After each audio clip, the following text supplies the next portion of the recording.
அஸ்ஸலாமு அலைக்கும் வரஹ்மத்துல்லாஹி வபரகாத்துஹு. ஒரு தகவல். நேற்றைய தினம் நண்பர் மாஹின் அபூபக்கர் அன்வரி, குமரி மாவட்ட ஜமாஅத்துல் உலமாவுடைய செயலாளர், அவர் முதல்வராக இருக்கக்கூடிய கோட்டார் ஹலீமத்து சாதியா பெண்கள் அரபிக் கல்லூரியினுடைய புது கட்டிடம் ஒரு வாடகைக்கு இவ்வளோ நாளும் உட்கார்ந்துருந்தாங்க. 5 வருஷமாட்டு. இந்த வருஷம் ஒரு தக்கியா, ஒரு குடும்பம் நடத்தி வரக்கூடிய ஒரு தக்கியாவை மதரசா நடத்துவதற்காக கொடுத்திருக்கிறார்கள். அதை சில பணிகளெல்லாம் செய்து நேற்றைய தினம் திறப்பு விழா நடந்தது. தமிழ் மாநில ஜமாஅத்துல் உலமாவுடைய மதிப்புமிக்க தலைவர் ஹாஜா மொய்னுதீன் ஹசரத் அவர்கள் சிறப்புரையாற்றினார்கள். குமரி மாவட்ட ஜமாஅத்துல் உலமாவுடைய அரசு காஜியும் தலைவருமான அபுசாலிஹ் ஹசரத் அவர்கள் முன்னிலை வகித்தார்கள். இன்னும் பல உலமாக்கள் கலந்து கொண்டார்கள்.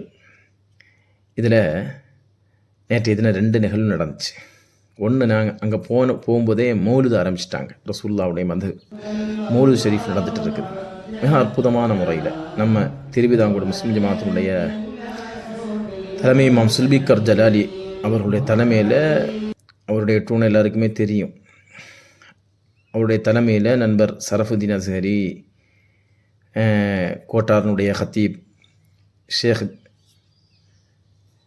சமதானி போன்றவர்களுடைய தலைமையில் மிக சிறப்பாக ஒரு மௌலுது மஜ்லிஸ் ஒரு 1.5 மணி நேரம் 1.25 மணி நேரம் சிறப்பான முறையில் நடந்துச்சு.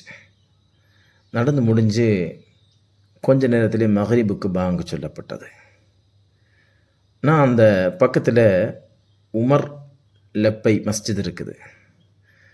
சுலைமான் லெப்பை மஸ்ஜித் இருக்குது. அங்கே உள்ள முஅத்தின் பாங்கு சொன்னார். கேட்பதற்கு ரொம்ப இனிமையாக இருந்துச்சு. அவர் இக்காமத்து சொல்லக்கூடிய அந்த தோரணையும் அதுவும் என்னை எனக்கு ரொம்ப மனசுக்கு சந்தோஷத்தை கொடுத்து, ஒரு உற்சாகத்தை, தொழுகைக்கு நமக்கு நிற்கிறதுக்கு ஒரு உற்சாகத்தை கொடுத்துச்சு. அவருடைய அந்த ஒரு வார்த்தைகளும் அவர் சொல்லக்கூடிய அந்த போங்கும் அந்த தோரணையும் ரொம்ப அழகாக இருந்துச்சு. சின்ன வயசில் உள்ளவர் இல்லை, கிட்டத்தட்ட பல வருடங்கள் வெளிநாட்டில் எல்லாம் உட்காந்து சமீபத்தில் அவர் ஊரில் செட்டில் ஆகி லாயத்தை சார்ந்த ஆஷிக் என்கிற ஒரு சகோதரர் மிக அழகான முறையில் பாங்கு சொன்னாங்க. கேட்பதற்கு எனக்கு அந்த குரல் பிடிச்சது. கம்பீரமான குரல். ஏதோ ஒரு பிலால் ரலியல்லாஹுடைய பாங்கை கேட்டு சஹாபாக்கள் எப்படி வியப்படைந்தார்களோ அதுபோன்று ஒரு குரல் அவர்கிட்ட இருந்துச்சு. அந்த பாங்கை நீங்கள் எல்லோரும் கேட்கணும். அதுக்கப்புறம் நான் இஷாவில் அவர் பாங்கு சொல்லும்போது நான் போய் பேக்கில் நின்று அதை ரெக்கார்ட் பண்ணேன். ஃபுல்லாக பண்ணலை, கொஞ்சம் பண்ணியிருக்கிறேன். அதெல்லாம் உங்களுக்கு நான் இதில் காட்டுறேன். நீங்கள் எல்லாம் அந்த பாங்கை கேளுங்க. உண்மையிலேயே பாங்கு சொல்பவருக்கு அல்லாஹ் கொடுக்கக்கூடிய நன்மை ஏராளமான நன்மை. பள்ளியில் முஅத்தின்களாக செலக்ட் பண்ணும்போது கம்பீரமான குரலுக்கு சொந்தக்காரர்.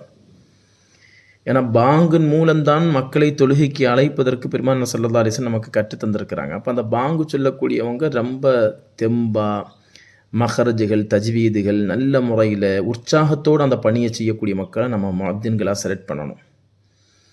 ஆனால் இவருடைய பாங்கு எனக்கு ரொம்ப பிடிச்சிருந்துச்சு. ரசூலுல்லாஹ் சொல்லுவாங்க, அல் முஅத்தினூன் அத்வலுன் நாஸ் யௌமல் கியாமா, அத்வலுன் நாஸ் அனாகன் யௌமல் கியாமா. கியாமத்து நாளையில் கழுத்து நீண்டவர்களாக முஅத்தின்கள் இருப்பார்கள். கழுத்து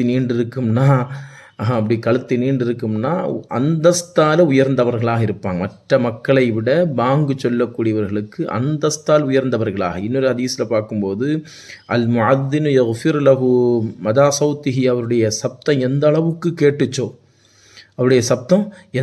கேட்டுச்சோ அந்த அளவுக்கு அவருடைய பாவங்கள் மன்னிக்கப்படும். பின்னும் ஈரமான காய்ந்த எல்லா வஸ்துக்களும் அவருக்காக அல்லாஹ்விடத்தில் சாட்சி சொல்லும்னு ரசூலுல்லாஹ் சொல்லியிருக்கிறாங்க. அப்பேற்பட்ட ஒரு சிறப்பு பாங்கு சொல்லக்கூடியவருக்கு இருக்குது. உண்மையிலே அவருடைய பாங்கை நீங்கள் எல்லோரும் கேளுங்க. கேட்டு எப்படி இருந்துச்சுன்னு எனக்கு கமெண்ட் பண்ணுங்கள். எனக்கு பிடிச்சிருந்துச்சு. உங்களுக்கு எப்படி இருந்துச்சு அதை நீங்கள் கமெண்ட் பண்ணுங்கள். அல்லாஹ்